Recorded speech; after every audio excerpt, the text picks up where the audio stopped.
बिस्मिल्लाहिर्रहमानिर्रहीम। अस्सलाम वालेकुम पाकिस्तान। मैं हूँ हैदर मेहदी और मेरा प्रोग्राम देखने का बहुत-बहुत शुक्रिया। नाज़रीन, हमारे मेरे बहुत ही स्पेशल गेस्ट जनाब ज़फ़र बंकी साहब। ज़फ़र साहब, वेलकम टू द प्रोग्राम। अस्सलाम वालेकुम हैदर भाई, बहुत-बहुत शुक्रिया।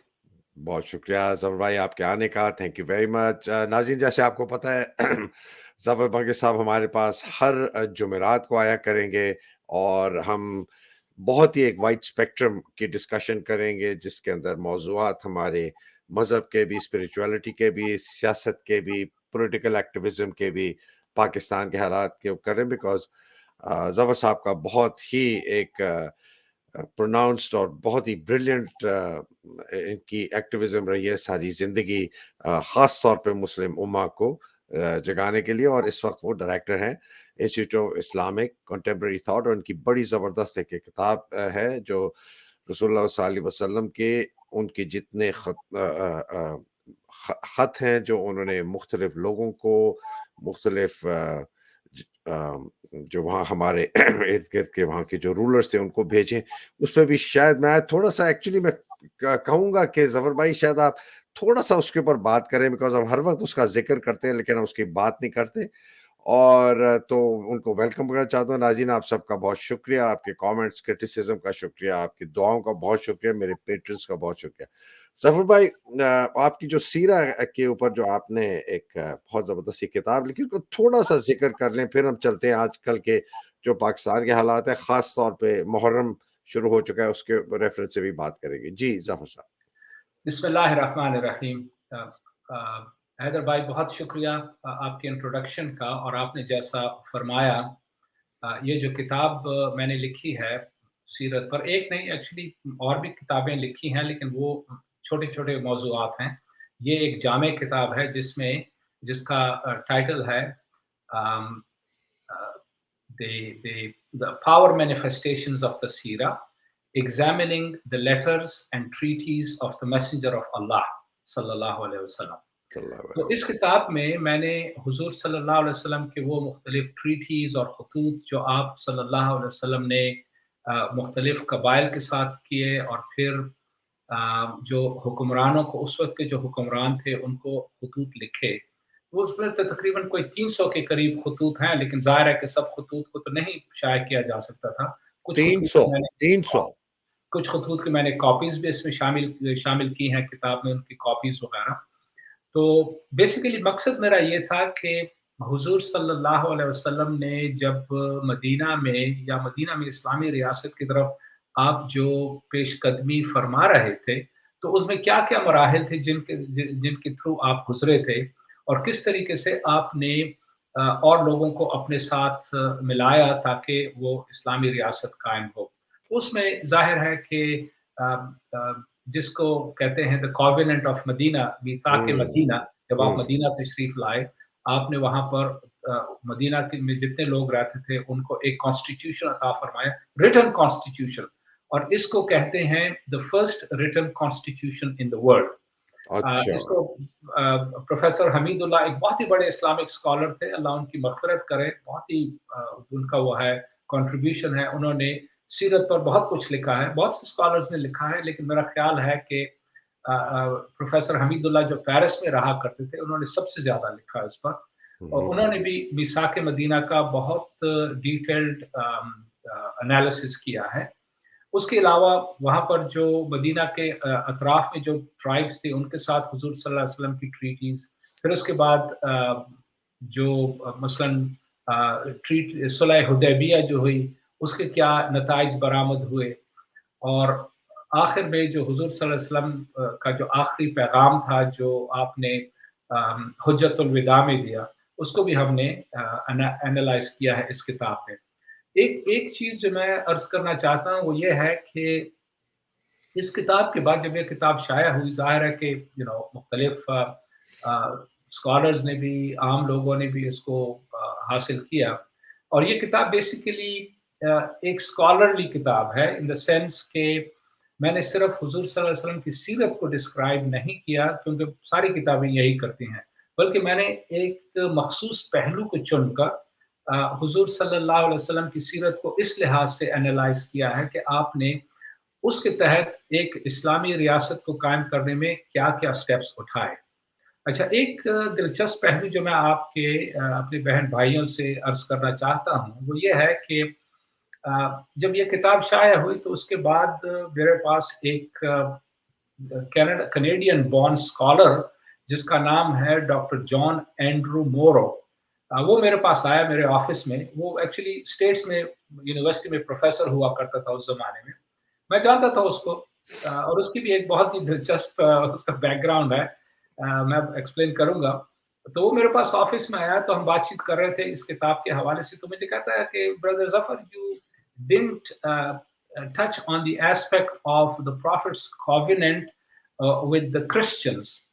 تو میں نے کہا کہ بھئی وہ ایکچولی مسلمان ہو چکا ہے اب، تو میں نے اس کا نام اسلامی نام بردر محمد الیاس ہے۔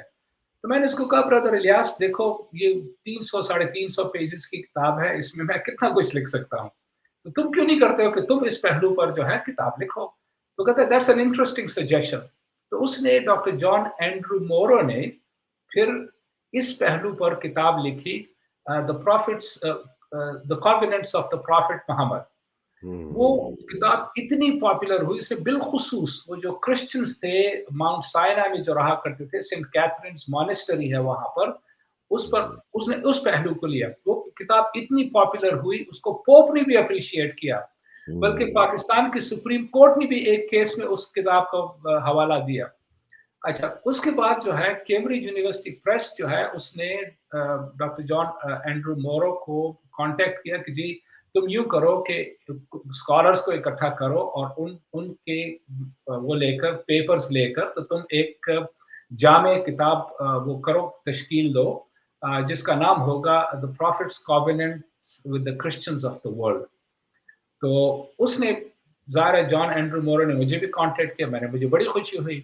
تو اس کا خیال تھا کہ وہ ایک والیوم میں کرے گا، لیکن وہ اتنا والیوم بڑھ گیا تھا کہ وہ اب 3 والیومز میں وہ کتاب شائع ہوئی ہے، کیمبرج یونیورسٹی پریس نے شائع کی، اور وہ بھی ظاہر ہے کہ بہت ہی اکیڈیمک کتاب ہے۔ اچھا، میں ڈاکٹر جان اینڈرو مورو کے حوالے سے مختصراً بتا دوں کہ 1989 میں مجھے یونیورسٹی آف ٹورانٹو کے مسیساگا کیمپس میں کچھ اسٹوڈنٹس نے ایک رابائی سے ڈیبیٹ کے لیے بلایا تھا، یہ پیلسٹائن اسرائیل کے حوالے سے۔ تو میں وہاں گیا، وہ رابائی کے ساتھ ڈیبیٹ ہوئی، تو مجھے معلوم نہیں تھا کہ جان اینڈرو مورو جو ہے وہ اس وقت یونیورسٹی آف ٹورانٹو کے مسیساگا کیمپس میں اسٹوڈنٹ تھا، اور وہ اس میٹنگ میں موجود تھا۔ اس نے پھر بعد میں خود مجھ سے ذکر کیا کہ جب میں نے تمہاری ڈیبیٹ سنی، تم نے جو پیلسٹائن اور اسرائیل کے حوالے سے جو دلائل پیش کیے، تو اس سے میرے دل میں اسلام کے لیے جستجو پیدا ہوئی۔ میں نے کہا، اس نے کہا کہ میں چاہتا ہوں کہ میں اسلام کی اسٹڈی کروں۔ کہتا کہ میں نے اسلام کی اسٹڈی کی اور مجھے اسلام اتنا پسند آیا یہ دین کہ میں مسلمان ہو گیا، اور کہتا کہ یہ تمہاری میٹنگ کی وجہ سے میں نے جو میٹنگ اٹینڈ کی تھی۔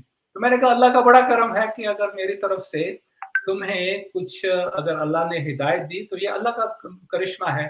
اور یہ والی کتاب ہے ظفر جی بھائی، یہ جو دکھا رہا ہوں میں، Covenants of the Prophet Muhammad with the Christians of the World، بالکل یہی کتاب ہے۔ جی ہاں، جان اینڈرو مورو، جان ماشاء اینڈرو اللہ، مورو، جی ہاں۔ اور اس کی زبردست۔ اپنا بھی بیک گراؤنڈ بڑا انٹرسٹنگ ہے۔ یہ جو ہے یہ کینیڈا میں پیدا ہوا تھا، مونٹریال میں، اور یہ فرینچ اور میتی مکسڈ بلڈ کا وہ ہے۔ اچھا میتیز اچھا جو ہے اچھا، کینیڈا میں وہ بھی فرسٹ نیشنز میں لوگ آتے ہیں، تو یعنی یہ انڈینز نہیں ہیں جس کو ریڈ انڈینز کہتے ہیں، وہ اس ریس سے نہیں ہے۔ میتیز ایک الگ وہ ہے گروپ ہے، لیکن فرینچ اور میتیز کا مکسڈ بلڈ ہے۔ اور وہ ڈاکٹر جان اینڈرو مورو جو ہے آج کل وہ وہاں پر اسٹیٹس میں رہتا ہے، اور اس کی اپنی بیوی کے ساتھ پڑھائی اس نے چھوڑ دی، اس نے اپنا ایک انسٹیٹیوٹ اسٹیبلش کر لیا جس کے تحت وہ کام کرتا ہے۔ تو میں نے ایک مختصراً سے یہ کی کہ الحمدللہ اس کتاب کی وجہ سے، میری کتاب کی وجہ سے اس کو یہ وہ ہوا کیا کہتے ہیں آئیڈیا کہ وہ بھی اس حوالے سے کچھ کام کرے، اور بہت ہی عالیشان کتاب اس نے پروڈیوس کی ہے جس کو بہت پذیرائی حاصل ہوئی ہے۔ ڈاکٹر صاحب میں یہ بات کہنا چاہتا ہوں کہ ہمارا جو سب سے بڑا المیہ میری نظر میں ہے، اور میں خود ذاتی اس کا بھی وکٹم ہوں، کہ ہم پڑھتے نہیں ہیں۔ اور میں نے آج سے کوئی میرا خیال ہے 32 سال پہلے میں نے پڑھنا شروع کیا، بہت زیادہ اپنی اسلامک ہسٹری اور تھیوکریسی، تو بہت چیزیں کلیئر ہوئی. میں ریکمینڈ کروں گا لوگوں سے کہ یہ آپ کی جو کتاب ہے، یہ جو اس کا نام ہے پاور مینیفیسٹیشنز آف دا سیرا، اس کو پڑھیں کہ پتہ چلے کہ رسول اللہ صلی اللہ علیہ وسلم نے کیا ان کے اپنے لفظ، یہ تو اس کے اندر کوئی شک نہیں ہے کہ یہ ان کے الفاظ تھے. باقی احادیث پر کافی ہمیں کوشچن ہو جاتا ہے یہ تھی یا نہیں تھی. یہ تو ایکچوئل ڈاکیومنٹس ہیں جن کے اوپر کوئی شک نہیں ہے کہ انہوں نے یہ کہا. اور یہ جو کتاب ہے تو میں نے بھی نہیں پڑھی، لیکن میں بھی کوشش کروں گا کہ میں اس کتاب کو پڑھوں. اور لوگوں سے بھی ریکویسٹ ہے کہ ہمیں پتہ چلے کہ ہماری لیگیسی کیا ہے، اور اس سے ہم آگے ہم کیا سبق حاصل کرنا چاہتے ہیں. جس طرح کہ ہم نے آج بات کی کہ محرم کا مہینہ شروع ہو گیا، تو ہمارے لیے یہ کیا سبق لے کے آتا ہے محرم کا مہینہ. بہت شکریہ جو آپ نے بتایا کتابوں کے متعلق. دیکھیے محرم کا مہینہ جو ہے ایک حرمت کا مہینہ ہے، جیسے کہ اس سے پہلے 2 مہینے تھے، ذوالقعدہ، ذوالحجہ اور محرم. اور اسلام میں بیسیکلی 4 مہینے جو ہیں وہ حرمت کے ہیں. چوتھا جو ہے وہ رجب کا مہینہ ہے. تو اللہ تعالیٰ نے قرآن میں ان مہینوں کے متعلق فرمایا ہے کہ اس میں جنگ و جدال، فسق اور اس قسم کی جو حرکتیں ہیں وہ قطعاً منع ہیں ان مہینوں میں. حالانکہ اسلام تو ترغیب دیتا ہے کہ ہر وقت فسق میں انسان نہ ملوث ہو، لیکن ان مہینوں میں خاص طور پر ترغیب کی گئی ہے. اچھا، اب ہم دیکھتے ہیں کہ محرم کے مہینے میں کافی سارے واقعات رونما ہوئے ہیں پیغمبروں کی زندگی میں بھی، لیکن سب سے جو بڑا واقعہ رونما ہوا ہے، جو کہ بہت ہی سیویئر ٹریجڈی ہے نہ صرف مسلمانوں کے لیے بلکہ تمام دنیا کے لیے، وہ ہے سانحہ کربلا. اور یہ ضروری ہے، میں عرض کروں گا اپنے بہن بھائیوں سے کہ ہمیں کربلا کے سانحہ کو یہ شیعہ سنی کانٹیکسٹ میں نہیں دیکھنا چاہیے. یہ جیسے میں نے عرض کیا کہ یہ ساری دنیا کے لیے ایک عظیم سانحہ ہے، کیونکہ ایسا واقعہ کبھی بھی دنیا میں نہیں رونما ہوا. ٹھیک ہے، دنیا میں بہت سارے لوگوں نے قربانیاں دی ہیں، لیکن کبھی بھی ایسا نہیں ہوا کہ کسی ہستی نے نہ صرف اپنی قربانی دی بلکہ اپنے پورے خاندان کی قربانی دی. اور وہ بھی کوئی معمولی انسان نہیں تھے، وہ ہمارے پیغمبر صلی اللہ علیہ وسلم کے نواسے تھے، آپ کے چہیتے تھے، آپ کے لخت جگر تھے. اور یہ کہ قربانی کس لیے دی؟ اس لیے نہیں کہ اقتدار کی جنگ تھی. بدقسمتی سے لوگ اس چیز کو اکثر غلط کر جاتے ہیں کہ شاید یہ اقتدار کی جنگ تھی. نہیں، یہ اصول کے لیے امام حسین علیہ السلام کھڑے ہوئے تھے. اور اصول کیا تھا کہ جی ایک ظالم، ایک سفاک، ایک راشی، ایک زانی جو ہے جبر و قہر سے زبردستی اقتدار پر قابض ہوا ہے، اور وہ امام حسین کو فورس کر رہا تھا کہ امام حسین اس کی بیعت کرے. تو امام حسین نے جواب میں کہا کہ مجھ جیسا انسان تجھ جیسے شخص کی بیعت نہیں کر سکتا. اس کی وجہ یہ تھی کہ اگر خدا نہ خواستہ، اور یہ تو ظاہر ہے کہ امام حسین نے کبھی نہیں کرنا تھا، لیکن اگر امام حسین بیعت کر لیتے ہیں یزید کے ہاتھ پر، تو اس سے سب ڈکٹیٹرز کو، سب ٹائرنٹس کو یہ راستہ ان کے لیے کھل جاتا کہ وہ پھر اس کو پیش کرتے کہ جی دیکھیں یہ تو حضور صلی اللہ علیہ وسلم کے نواسے نے بھی ایک ڈکٹیٹر کے ہاتھ پر بیعت کر لی تھی، تو آپ ہمیں کیوں اپوز کر رہے ہیں. دیکھیں تو کتنی زبردست بات آپ نے وہ جو بتائی. ڈکٹیٹرشپ کا جو راستہ تھا وہ امام حسین نے اپنی قربانی دے کر وہ راستہ بند کر دیا تھا. میں ایکچولی جو ہے نا اس حوالے سے ایک اور، میں جب سوچتا رہتا ہوں تو میں اتنا مجھے خوف آتا ہے، اتنا مجھے دکھ ہوتا ہے. دیکھیے وہ جو لوگ یزید کی آرمی میں تھے، شمر اور عمر ابن سعد اور باقی جو اس کے وہاں پر تھے، ان لوگوں نے جب امام حسین کو نہ صرف شہید کیا بلکہ ان کا سر کاٹ دیا. اچھا دیکھیے یہ جو حرکتیں تھیں یہ حضور صلی اللہ علیہ وسلم نے سختی سے منع فرمائی تھی کہ جو جو جو لوگ مارے جاتے ہیں چاہے وہ کافر ہی کیوں نہ ہو، ان کی باڈیز کو جو ہے نا مسخ نہیں کرنا. یہ آپ نے سختی سے منع فرمایا تھا. اور اس کا بھی بیک گراؤنڈ ہے اپنا، کیونکہ یہ جب جنگ احد کا واقعہ ہوا اور جس میں حضرت حمزہ شہید ہوئے، तो हिंद जो थी अबू सुफियान की बीवी, उसने इंतकाम के जज्बे में, क्योंकि जंग बदर में हमजा और इमाम अली और वो जो थे हुजूर सल्लल्लाहु अलैहि वसल्लम के कजन जो एक और थे, उबैदा इब्न अल हारिस, उन्होंने हिंद के बाप, उसके चचा और उसके भाई को, इन तीनों ने कत्ल कर दिया था। तो चूंकि हमजा ने हिंद के भाई को और बाप को कत्ल किया था, इसलिए वो इंतकाम के जज्बे में उसने एक स्लेव को हायर किया जिसका नाम वहशी था, और उससे वो नेज़ा फेंकने में बहुत माहिर था, तो उसने जंग के दौरान हजरत हमजा को शहीद कर दिया। तो हिंद फिर आई और उसने हजरत हमजा की बॉडी को चीरा और उसके जिगर को निकालकर कच्चा चबाया। अल्लाह! तो जब हुजूर सल्लल्लाहु अलैहि वसल्लम ने जंग के बाद हजरत हमजा की लाश को देखा, तो आप बहुत अफसरदा हुए और आपने उस वक्त कहा कि हम भी तुम्हारी लाशों को इसी तरह मसख करके रखेंगे। उसी उस पर अल्लाह ताला की तरफ से वही नाजिल हुई हुजूर सल्लल्लाहु अलैहि वसल्लम को कि मुसलमान कतअन लाशों को मसख ना करे। जब इंसान मर जाता है तो उसकी लाश को रहने दें जिस जिस हालत में है। तो ये इस्लाम में सख्ती से मना किया गया है लाश को मसख करना। और अब आप देखें कि करबला में इन लोगों ने क्या किया, न सिर्फ इमाम हुसैन को शहीद किया बल्कि आपका सर काटा अल्लाह! ताकि वो यजीद को पेश कर सके। अल्लाह! मुझे एक्चुअली जिस बात पर जो है ना बहुत ज़्यादा वो होता है, खौफ आता है, वो ये है कि यही लोग, जब इन्होंने इमाम हुसैन और उसकी तमाम फैमिली को 72 लोगों को उन्होंने वहाँ पर शहीद किया, तो फिर उसके बाद ये लोग जाकर नमाज़ पढ़ने लगे। हुँ, अच्छा, मैं हुँ। सब अपने बहन-भाइयों से इल्तिजा करता हूँ कि वो इस बात पर ज़रा गौर करें। सिर्फ नमाज़ नहीं बल्कि जिस बात की तरफ मैं तवज्जो दिलाना चाहता हूँ, वो ये है कि जब हम नमाज़ पढ़ते हैं, तो उसमें जब हम तशहुद में बैठते हैं, जो पढ़ते हैं, अत्तहियातु से लेकर और फिर दुरूद शरीफ। दुरूद शरीफ में हम क्या पढ़ते हैं? दुरूद शरीफ में हम पढ़ते हैं अल्लाहुम्मा सल्लि अला मुहम्मद व आले मुहम्मद। दुरूद शरीफ का हिस्सा। अल्लाह! ओए होए होए! हम उसमें पढ़ रहे हैं कि हम हुजूर सल्लल्लाहु अलैहि वसल्लम और आले मोहम्मद सल्लल्लाहु अलैहि वसल्लम पर दुरूद और सलाम भेजते हैं, नमाज का हिस्सा है हमारा। हुँ। यही लोग जिन्होंने आले मोहम्मद को बेदर्दी से शहीद किया, फिर आकर नमाज में कह रहे हैं कि जी हम हुजूर और हुजूर सल्लल्लाहु अलैहि वसल्लम की आल पर दुरूद और सलाम भेजते हैं।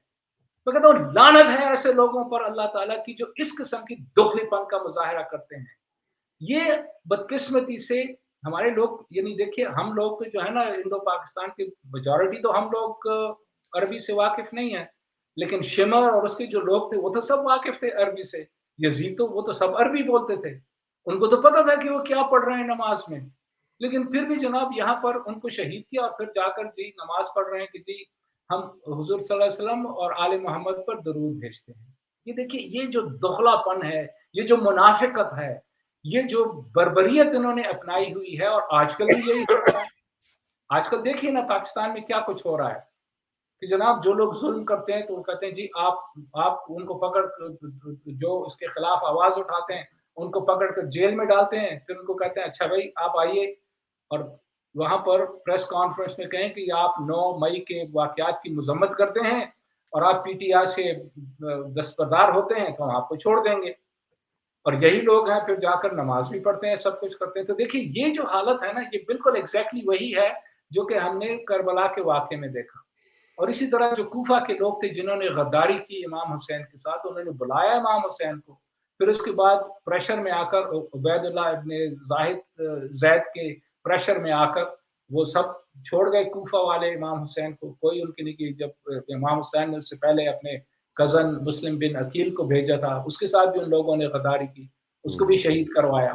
तो ये जो हरकतें हैं ना जो मुसलमान करते हैं बदकिस्मती से, ये हमारे इसका जो है ना कैरेक्टर का हिस्सा बन गई है। इसी हुँ। हवाले से एक्चुअली अल्लामा इकबाल ने बहुत ही उम्दा शेर कहा है जो मैं अर्ज़ करना चाहता हूँ। हुँ, हुँ।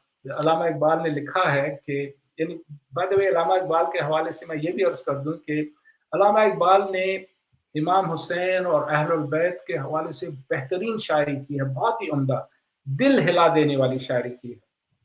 उन्होंने एक ये शेर जो ख़ास तौर पर लोगों को ज़हन में रखना चाहिए, अल्लामा इकबाल ने कहा है, अजब तेरी सियासत अजब तेरा निज़ाम, हुसैन से भी मरासिम, यज़ीद को भी सलाम। ओह! यानी ये मुनाफ़िकत जो है उसको अल्लामा इक़बाल ने इस खूबसूरत ओफ़! ओफ़! उसमें ओफ़! मिसरे में जो है ना पिरो कर रख दिया है। अजब हुँ, तेरी सियासत, अजब तेरा निज़ाम, हुसैन से भी मरासिम, यज़ीद को भी सलाम। तो हुँ, देखिए हम दोनों तरफ जो खेलते हैं ना, हम दरअसल इस्लाम के साथ भी ज़ुल्म कर रहे हैं, अपने आप के साथ भी ज़ुल्म कर रहे हैं। हुँ, और हमें जो है ना बहैसियत मुसलमानों के वाक़या करबला से जो है ना जो लेसन्स हासिल करने हैं बहुत ही अहम है, क्योंकि अगर हम वो हासिल कर लेंगे लेसन्स, तो हुँ, फिर हमें खौफ भी ख़त्म हो जाएगा, हुँ। हम इस्लाम को हकीकी मायने में समझ भी पाएँगे और इसके लिए जिद्दोजहद भी कर पाएँगे। बहुत बहुत ज़बरदस्त बल्कि ये आपने जो बात की हमने एक दफ़ा हल्का-सा ज़िक्र पहले भी किया था, फिर मैंने पिछले व्लॉग एक हमारे एक रिश्तेदार हैं, उन्होंने मुझे पूछा कि हैदर भाई ये आप बार-बार करबला का वाक़या पाकिस्तान के साथ क्यों मिला के आते हैं?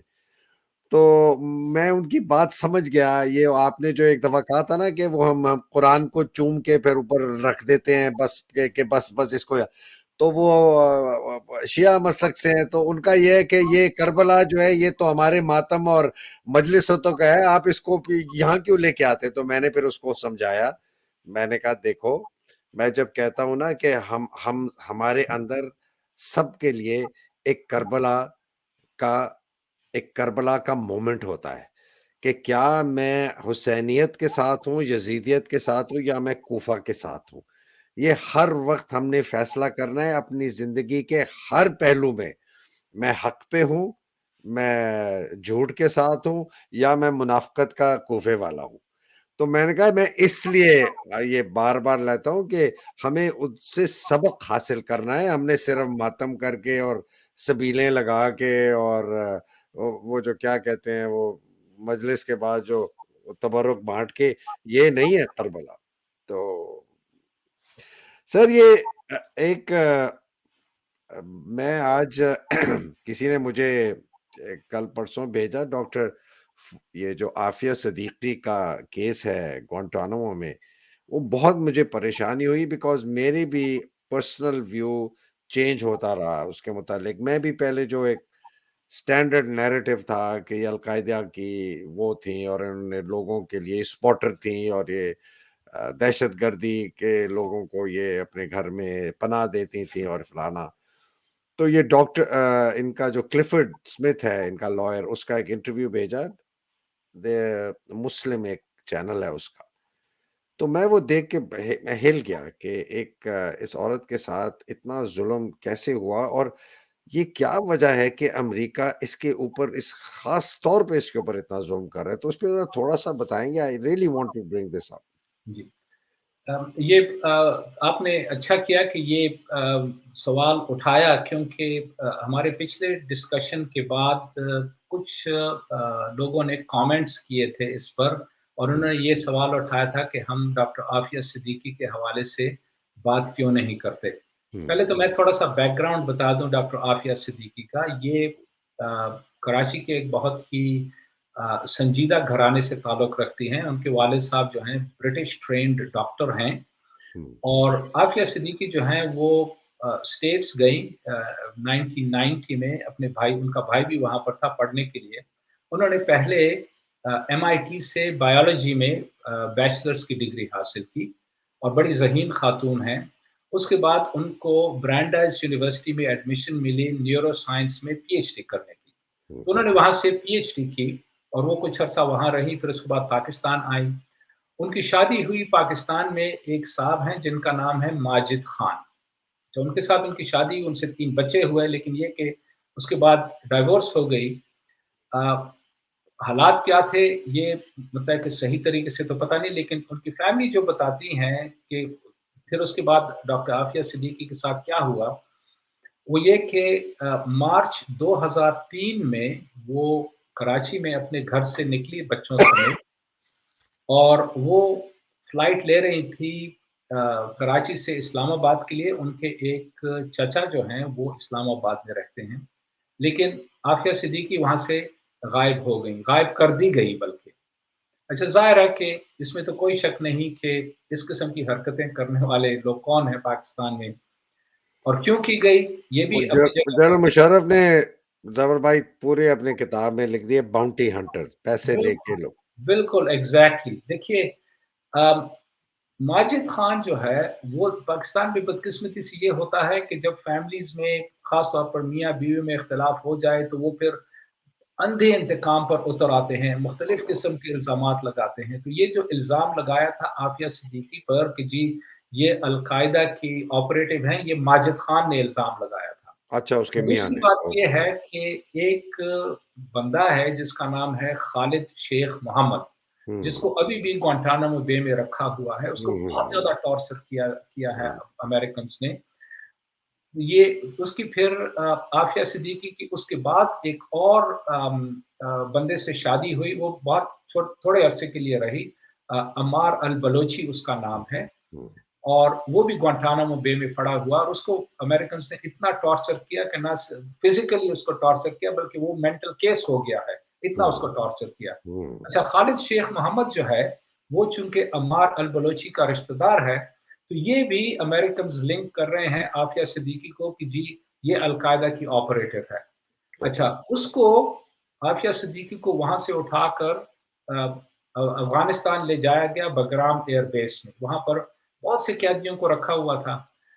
ये बात जो है, एक और ग्वांटानामो बे का कैदी है जिसका नाम मुअज़्ज़म बेग है। उसको हम्म भी, वो भी बदकिस्मती, वो एक्चुअली मुअज़्ज़म बेग का कसूर ये था कि जब बोस्निया पे सर्ब्स ने यलगार कर दी थी, वहाँ 3.5 लाख मुसलमानों को शहीद किया, हम्म 50-60 हज़ार मुस्लिम खवातीन की बेहुरमती की, तो मुअज़्ज़म बेग जो है वहाँ पर मुसलमानों की मदद करता था, ह्यूमैनिटेरियन एड। हम्म वो बदकिस्मती से पाकिस्तान में हुआ करता था उस ज़माने में, उसको भी हमारे जो लोग एजेंसीज़ हैं उन्होंने उठा लिया, उठाकर अमेरिकन्स के हवाले कर दिया। वो 3-4 साल तक वहाँ पर ग्वांटानामो बे में रहा, उसको भी टॉर्चर करते रहे, लेकिन उससे पहले उसको बगराम एयरबेस में रखा था। तो मौज़म बेग कहता है कि बगराम एयरबेस में जिस सेल में वो था, उसको वहाँ से किसी खातून की चीखों की आवाज़ आती थी, जब उसको टॉर्चर किया जाता था। कहते हैं कि उसका नाम, उस बाद में उसको पता चला कि उसका नाम था, नाम तो नहीं, लेकिन इसका नाम उसको आइडेंटिफ़ाई करते हैं एज़ प्रिज़नर नंबर 650, यानी हम्म प्रिज़नर नंबर 650। और ये वही खातून थी डॉक्टर आफ़िया सिद्दीकी, जिसको वहाँ पर उन्होंने टॉर्चर भी किया, उसको हम्म, रेप भी किया। अच्छा, ओह। ग्वांटानामो बे में अमेरिका ने ये इल्ज़ाम लगाया कि आफ़िया सिद्दीकी ने, जिसकी height only, she is only 5 foot 3 inches उस ज़माने में, और उसका वज़न भी तकरीबन कोई 40 किलोग्राम के बराबर है। हम्म उन्होंने इल्ज़ाम लगाया कि जी, इसने एक मरीन से बंदूक छीनी, 6 साढ़े 6 फुट के हट्टे-कट्टे तिरंगे मरीन से उसने बंदूक खींची और उसने उस पर फायर किया। ज़ाहिर है कि मरीन को तो गोली नहीं लगी। इस हम्म पर उन्होंने फायर किया, उसके पेट में 2 गोलियाँ लगी डॉक्टर आफ़िया सिद्दीकी के। हम्म लेकिन इल्ज़ाम उसी पे लगाया कि जी, उसने उनसे बंदूक छीनी थी। खैर, फिर उसको जो है ये अमेरिका लेके गए। अमेरिका में 2008 में उसका ट्रायल शुरू हुआ न्यूयॉर्क में, और उसको, उस पर इल्ज़ाम ये था कि जी, ये अल-कायदा की ऑपरेटिव है, ये उनके लिए हम्म रिक्रूटिंग करती है, और हम्म इसने जनाब एक मरीन को कत्ल करने की कोशिश की थी, और जी, ये अल-कायदा को जो है ना, वो न्यूक्लियर सीक्रेट्स वगैरह मुहैया करने हम्म में लगी हुई है। खुदा हम्म जाने अल्टम-पल्टम उन्होंने इल्ज़ामात उस पर लगाए। ज़ाहिर है हम्म कि अब अमेरिकन से देखिए ना, जैसे मैंने अपने पिछले एक उसमें प्रोग्राम में आपसे अर्ज़ किया था कि ग्वांटानामो बे के थ्रू तो वो तकरीबन 800 कैदियों को रिसाइकिल कर चुके हैं। उन सब के मुताबिक रम्सफेल्ड और ट्रम्प वगैरह, जो बुश था, वो सब कहते थे कि जी, these are the worst of the worst.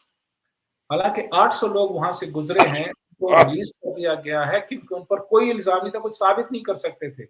अभी भी ग्वांटानामो बे में तकरीबन कोई 29-30 के करीब लोग हैं, लेकिन अभी भी किसी पर ट्रायल नहीं किया गया।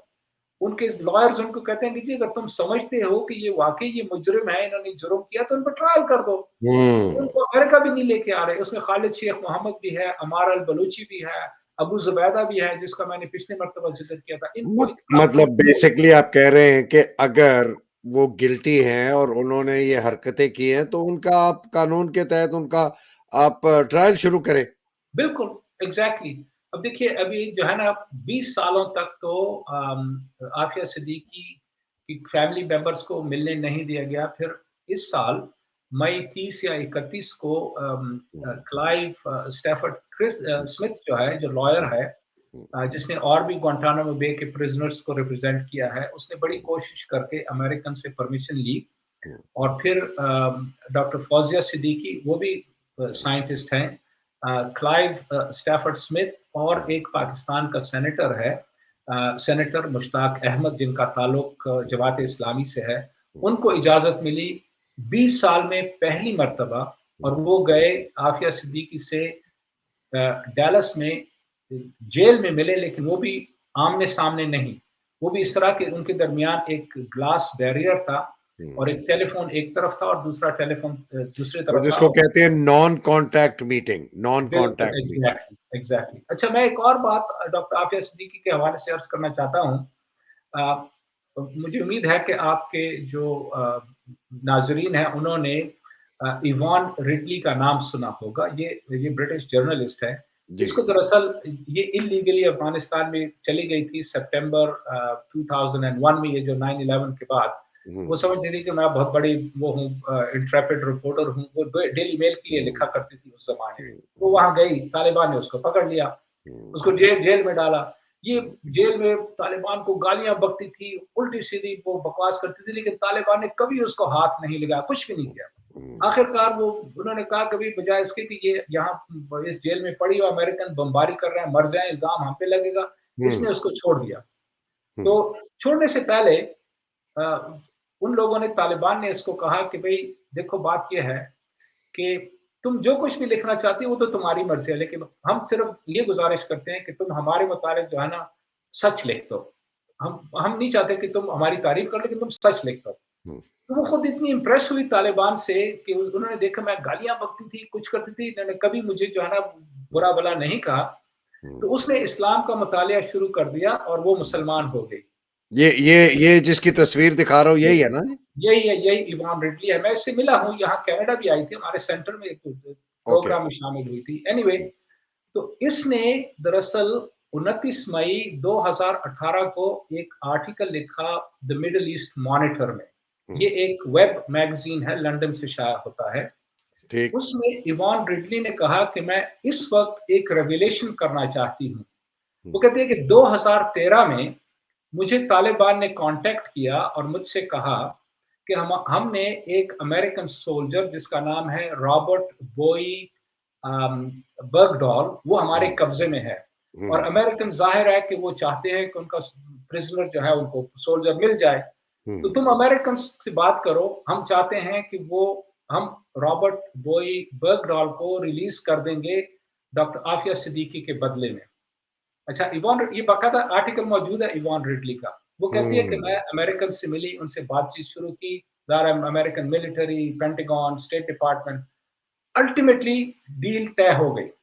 यहाँ तक कि उन्होंने मुझे कहा कि ओबामा जो है वो डॉक्टर आफिया सिद्दीकी को पार्डन इशू करेगा, ऑफिशियल पार्डन, और फिर इवान रिडली जो है डॉक्टर आफिया सिद्दीकी को लेकर अमेरिका से जा सकती है। शर्त ये है कि अमेरिकन को ये तसल्ली हो जाए कि बर्गडॉल जो है, उनका जो सोल्जर है, वो जिंदा है। तो तालिबान ने उसकी वीडियो बनाकर वो पेश कर दी उनको, डेटेड डेटेड वीडियो। जब अमेरिकन को तसल्ली हुई, सब कुछ तय हुआ, इवान रिडली कहती है कि मैं अफगानिस्तान पहुंची तालिबान के साथ। तो कहता है, मैंने उनको कहा डील सेट है, अब तुम मतलब कि आप तैयारी करते हैं कि उनको एक्सचेंज करें। तो कहता है कि वो इतने शर्मिंदा थे उस वक्त तालिबान, उनके सर झुके हुए थे। मैंने कहा क्या बात है, हमारे तुमने मुझे कहा, मैंने इतने महीने भाग दौड़ की, सब कुछ किया। वो कहते हैं बदकिस्मती से आईएसआई को इस डील का पता चला और उन्होंने हमें कहा है कि तुम ये डील नहीं कर सकते हो। रियली? ये इवान रिडली ने लिखा है अपने आर्टिकल में, मई 29 2018 का आर्टिकल है the middle east monitor, Google कर ले लोग, देख लेंगे। वो कहता है कि तालिबान ने, तो मैंने उनसे पूछा कि भाई तुम उनकी बात क्यों मानते हो? वो कहता है, भाई देखिए, हमारी मजबूरी ये है कि हमारे सैकड़ों जो जख्मी लोग होते हैं वो आईएसआई वाले पाकिस्तान में उनको वो करते हैं, उनके यानी हॉस्पिटल्स में एडमिट कराते हैं। तो हम ये रिस्क नहीं ले सकते कि उनके साथ हम ये सब कुछ बिगाड़ दें इस वक्त। तो यानी देखिए, आईएसआई वाले नहीं चाहते थे कि डॉक्टर आफिया सिद्दीकी को रिलीज किया जाए। तो वो ये इवान रिडली खुद कहती है कि मैं तो इतना मुझे दुख हुआ, क्या एक्सचेंज क्या हुआ, वो कहते हैं कि उन्होंने अल्टरनेटिवली अमेरिकन्स ने तालिबान से फिर ये डील की कि हम तुम्हारे जो 4-5 तालिबान के लोग उन्होंने ग्वांटानामो बे में रखा हुआ था, उनको हम रिलीज़ कर देंगे और तुम हमारे सोल्जर बगडॉल को रिलीज़ कर दो। तो यानी देखिए आफिया सिद्दीकी को रिलीज़ करने की बजाय यानी तालिबान ने तो शुरू में क्योंकि उन्होंने ये कहा था कि जी इस पर चूँकि हमारी वजह से इल्ज़ाम लगा है, तो ये हमारी ज़िम्मेदारी बनते हैं कि हम उसके रिलीज़ के लिए कुछ करें। लेकिन यहाँ पर तो हालत ही कुछ और है कि पाकिस्तान में खुद भी नहीं चाहते कि वो उसको रिलीज़ करें। मेरी तो समझ से बाहर है कि क्यों वो नहीं चाहते कि डॉक्टर आफिया सिद्दीकी को रिलीज़ किया जाए। हालाँकि पाकिस्तान में उसके लिए बहुत सपोर्ट मौजूद है अवाम में और ये कि कई मतलब कि मूवमेंट्स हैं, चली हैं, लोग वो कर रहे हैं, एफर्ट्स कर रहे हैं। लेकिन फॉर सम रीज़न और अभी तक पाकिस्तान गवर्नमेंट ने ऑफ़िशियली अमेरिकन गवर्नमेंट से रिक्वेस्ट नहीं की कि वो डॉक्टर आफिया सिद्दीकी को रिलीज़ करें। इमरान खान के दौर में कुछ बातचीत चल रही थी कि हो सकता है कि पाकिस्तान डॉक्टर शकील अफरीदी के बदले जो है वो आफिया सिद्दीकी की रिलीज़ वो कर लें, लेकिन वो बात आगे बढ़ी नहीं कोई। हालाँकि उसने कोशिश की थी थोड़ी बहुत, लेकिन लगता ऐसा है कि अब अगेन हमारे जो इदारे वगैरह हैं, वो इसमें बीच में आ गए और उन्होंने इस डील को नहीं होने दिया। ये जो आप ये बात कर रहे हैं, आई जस्ट वांट टू मैं I hope I can share this ये अ, ये आ रही है जी नजर? बिल्कुल, बिल्कुल। ये है जी। The ISI had stumbled across our plans during one of their regular meetings with the Afghan Taliban, who were informed in no uncertain terms that Afia Siddiqui must not be released. ये देखिए, जी इसका article. बिल्कुल, देखिए। If she was returned to Pakistan, stressed the ISI officer, she'd most likely be dead within 2 days. Allah. तो ये तो देखिए, ये तो उसने जो है इवान रिडली ने फाइनली इस बात को पब्लिकली वो प्लेटफ़ॉर्म पे लेके आई कि जी ये सब कुछ बैकग्राउंड में हो रहा ये था। ये इसका आर्टिकल है जी, बिल्कुल जो आपने फरमाया, इवान रिडली का आर्टिकल है। Pakistan intelligence blocked a prisoner swap to release Dr. Afia Siddiqui, जी, 29 मई 2018। जी। देखिए, बिल्कुल अल्लाह। आपके सामने है। आपके आपके जो हैं नाज़रीन वो खुद देख सकते हैं इसको। तो उफ। ये हमारी देखिए मैं एक और बात अर्ज़ करना चाहता हूँ। ये 2013 की बात है, जब आफ़िया आई मीन इवान रिडली जो है आफ़िया सिद्दीकी के जो डील नेगोशिएट कर रही थी। उससे हम्म 2 साल पहले 2011 में अ, जनवरी 27th 2011 हम्म रेमंड डेविस हम्म एक सीआईए जी, कॉन्ट्रैक्टर था कॉन्ट्रैक्टर बिल्कुल। जो ब्लैक वाटर के लिए काम करता था। जी हाँ, जी हाँ। लाहौर में दिन दहाड़े उसने 2 बंदों को गोली मारी पीछे से और जी, ये 2 बंदे जो थे, एक दोनों नौजवान थे, एक 22 साला फैज़ान हैदर और दूसरा जो है 26 साला फ़हीम शमशाद। मेरा अपना ख़्याल है कि शायद ये दोनों बंदे जो हैं आईएसआई के लिए काम करते थे। जी, जी, जी। मेरा अपना ख़्याल है। अच्छा जी, जी, और ये सही जो है कहा। रेमंड डेविस जो है, ये कोई एक स्पेशल मीटिंग के लिए किसी सीआईए एसेट के पास जा रहा था लाहौर में जी और हाँ। वो नहीं चाहता था कि उसकी आइडेंटिटी रिवील हो, तो उसने उन जी, दोनों जी। बंदों को पीछे से मारकर गोली मारकर हलाक कर दिया। फिर उसने इमीडिएटली लाहौर कॉन्सुलेट को फ़ोन किया कि ये वाक़या हुआ, तुम फ़ौरन आओ।